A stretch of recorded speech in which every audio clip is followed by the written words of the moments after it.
এই প্রথম একসঙ্গে মহাকাশে ঘুরে পৃথিবীতে ফিরে এসেছেন ৬ নারী। মহাকাশে পৌঁছানোর পর তাদের একজন পপ শিল্পী কেটি পেরিকে গান গাইতেও শোনা গেছে। ১৯৬৩ সালের আগে মহাকাশে কোনো যাত্রায় পুরুষ ছিলেন না এমন হয়নি। এর মধ্য দিয়ে ইতিহাসের পাতায় নাম লেখালো জেফ বেজোসের মহাকাশ কোম্পানি ব্লু অরিজিন। ব্রিটিশ সংবাদ মাধ্যম বিবিসি বলছে, মহাকাশে থাকাকালীন ক্রুরা প্রায় ৩ মিনিটের মতো ওজনহীনতায় মহাকাশে ভেসে বেড়ান ও ক্যাপসুলের বড় জানালা থেকে পৃথিবীর দৃশ্য উপভোগ করেন। এরপর ৩টি প্যারাশুট ব্যবহার করে ক্রু ক্যাপসুলটি পৃথিবীতে ফিরে আসে। আমেরিকার ওয়েস্ট টেক্সাসের লঞ্চ সাইট 1 থেকে স্থানীয় সময় সোমবার সকাল 8:30টায় পুনরায় ব্যবহারযোগ্য স্বচালিত এই রকেটটি উৎক্ষেপণের মাধ্যমে শুরু হয় ৬ নারীর এই যাত্রা। ১০ মিনিট পর তারা পৃথিবীতে ফেরত আসেন।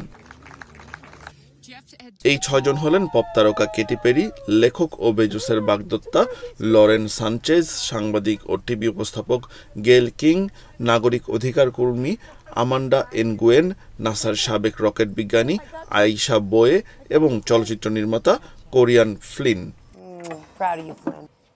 এই মিশনের নেতৃত্বে ছিলেন বেজোসের বাগদত্তা সানচেজ। নিউ শেপার্ড প্রোগ্রামের অংশ হিসেবে এখন পর্যন্ত ৫২ জনকে মহাকাশে নিয়ে গেছে মার্কিন বিলিনিয়ার ও ই কমার্স কোম্পানি অ্যামাজনের প্রধান নির্বাহী বেজোসের কোম্পানিটি, যার মধ্যে তিনিও ছিলেন। ২০২১ সালে নিউ শেপার্ডের প্রথম যাত্রায় যোগ দিয়েছিলেন বেজোস।